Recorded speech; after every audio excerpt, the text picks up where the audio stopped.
Hey, I feel like it's time to speak about how I crashed and burned at 22 and what I learned from that. So there were a couple of, let's say, rough patches in my life I have gone through, and there were times where I literally felt like there was no way out. And so I would like to share my story, based on which I would like to spread some awareness about things, about mental health. I'll also be touching one topic that was part of this journey, and I'll say this right up front: there is no intention of mine to slander or put someone's name into a bad light. So I will not mention any specifics. However, there are things that everyone should be aware of. So first things first, how I went from a period in my life where it seemed that everything was flowing into the worst things I have experienced. All right, so when I was 21, 22, I had a really great start to life, I would say. So I was at university, I was doing okay, but other than that, I always had opportunities to do business, and to say those were not like $1 million ideas, but I was always able to make money to live comfortably, to travel here and there where I wanted, and to drive a BMW.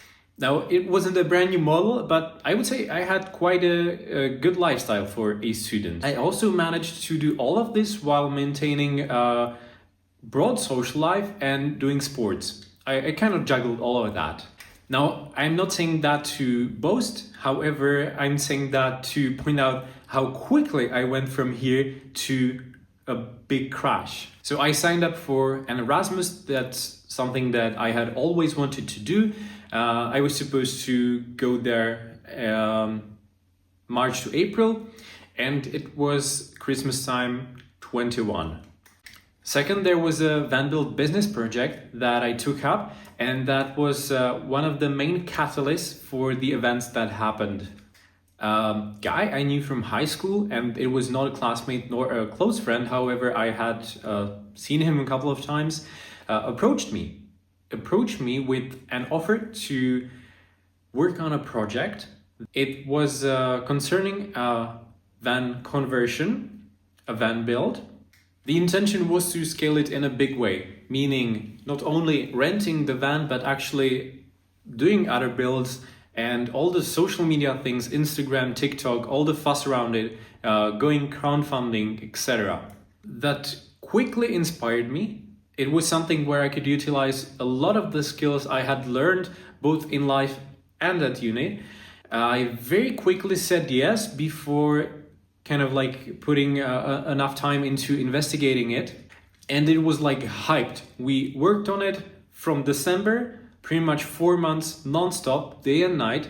We planned it, we picked the material, we picked the van, we bought it, we started building it. And we literally were working in the winter in an open barn.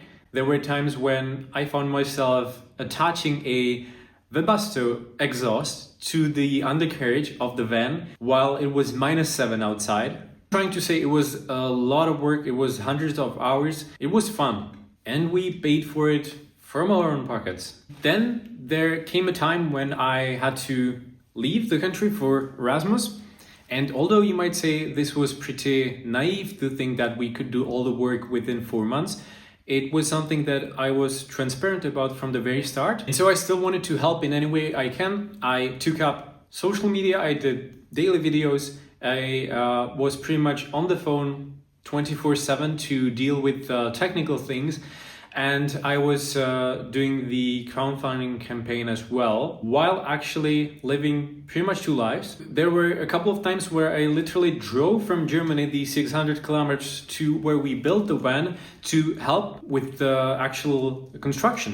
And so at the same time, it was kind of a tough start for me because I was getting used to the new city, new university. At the same time, I was mentally carrying all the work about the project in my head. And when the courses started, that was pretty much when things started falling apart. I had a difficult time catching up with everything. I started feeling a little sick, like a little cold, nothing serious at the time. There were a ton of deadlines that we set, and so I kept pushing.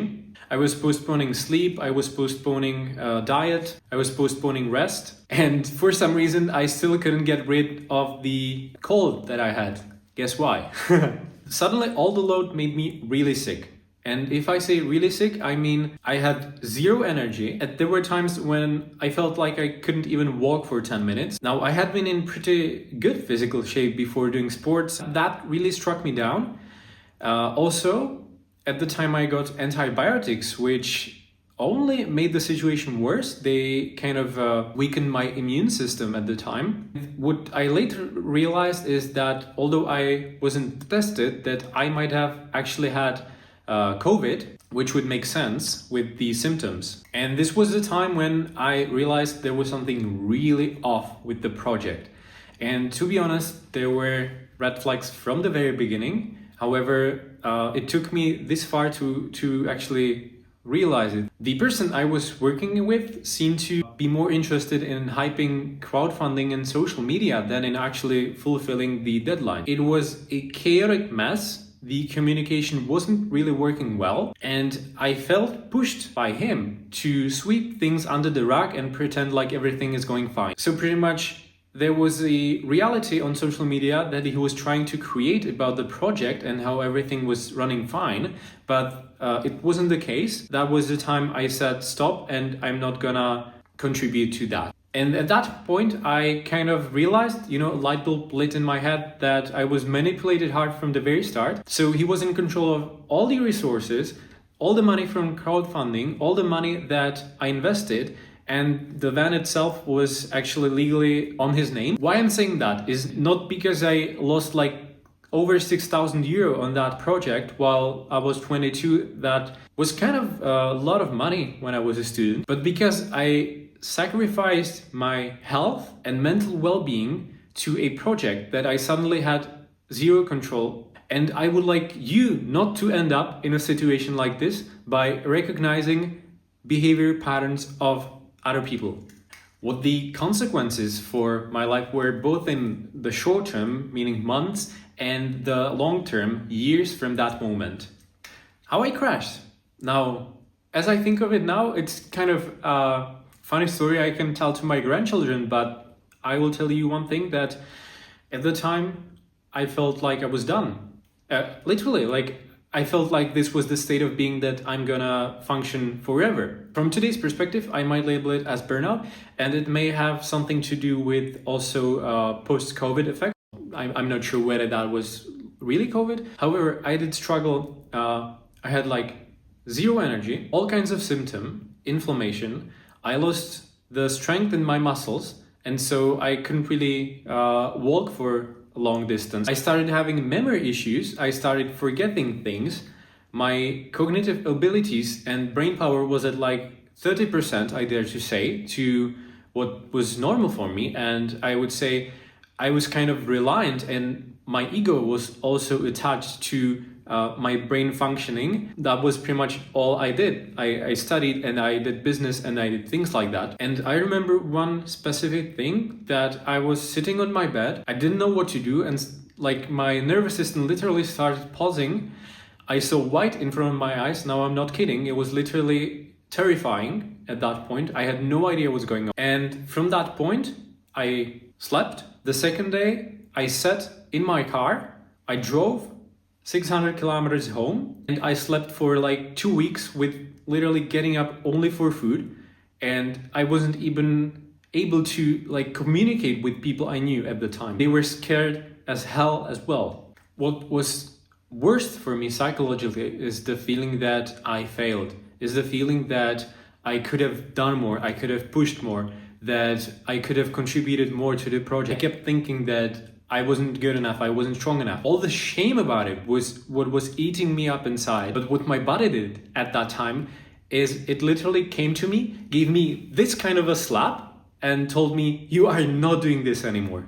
Now it took me pretty much 2 weeks to plug up courage, to get some inner power and resources to actually drive back to Germany and continue my courses. It was a miracle that in the end I made it and I passed the exams. So suddenly I experienced a ton of social anxiety I had never before. I felt isolated from all the people, although I was trying to hang out with them. I had symptoms that I would describe as OCD-like.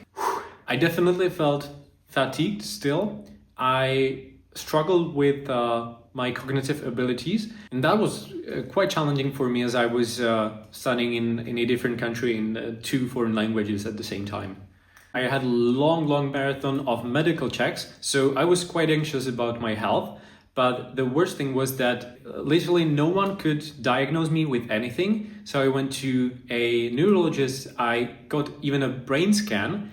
I felt an immense pressure in my head, and so I felt ridiculed that everyone was pretty much, and the results were saying that I'm fine, although I definitely was far from being fine at the time. And in my head I had like all these thoughts about incurable diseases and things like that I might have, but none of it came out to be true. And so after I finished the courses, I returned back home and I went for therapy. That was a thing that started helping a bit. Now, I was so ashamed that I had to go to therapy, like so ashamed, believe me. I was very glad that I had someone that I could talk to, and a huge portion of what we were dealing with was actually like me figuring out and making sense of what it was that happened. So now it's end of 2024, and after 3 years, it's a time when I can finally say I healed from all of this, both in terms of my body and my psychology. It literally took me this long to get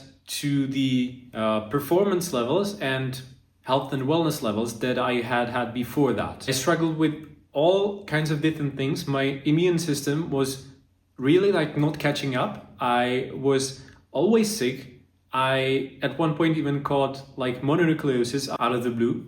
And all of this made me feel like I was suffocating because I felt so limited by my health. Now, I'm not saying this in order for you to feel sorry for me. I want to stress out the importance of maintaining your wealth, because wealth is health and health is wealth. I don't only want to shine light on how long it took me to actually heal, but that you should value your health above everything else. And what I also want to say that in order for me to heal, it took literally me leaving almost every single environment that I was participating in. And so it was, in a sense, a huge sacrifice. I literally transformed my life from scratch. I was kind of made to make the decision. So either I'm going to continue doing what I had been doing and struggle with my health, or I'm going to try to do things differently.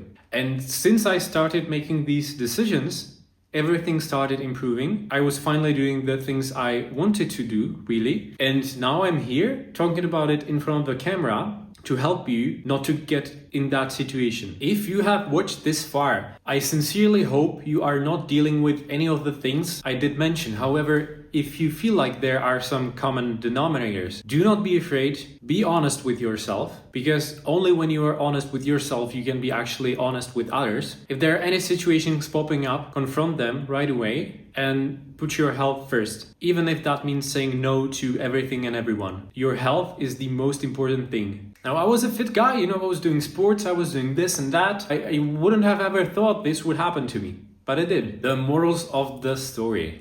So the number one lesson is never ever sacrifice your health for anything. Pay close attention to the people you are working with. There are some people who always say things and then don't do them. That is a huge red flag. The sooner you realize this, the sooner you can actually start solving the problem and come to a breakthrough. Now, don't get me wrong, there definitely are situations when we all end up, having too much and not being able to fulfill everything.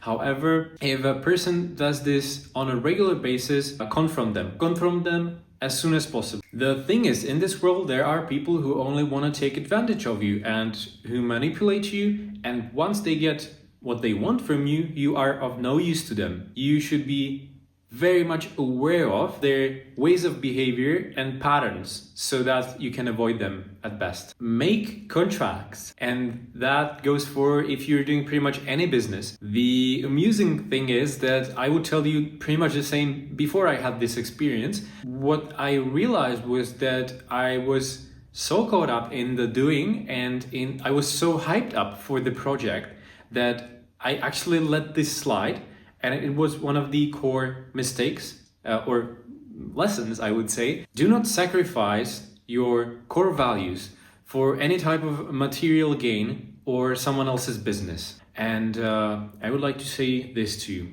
If you are struggling, things are always better than they seem to. If you consider getting professional help, there is no shame about it, even when your environment says or feels so.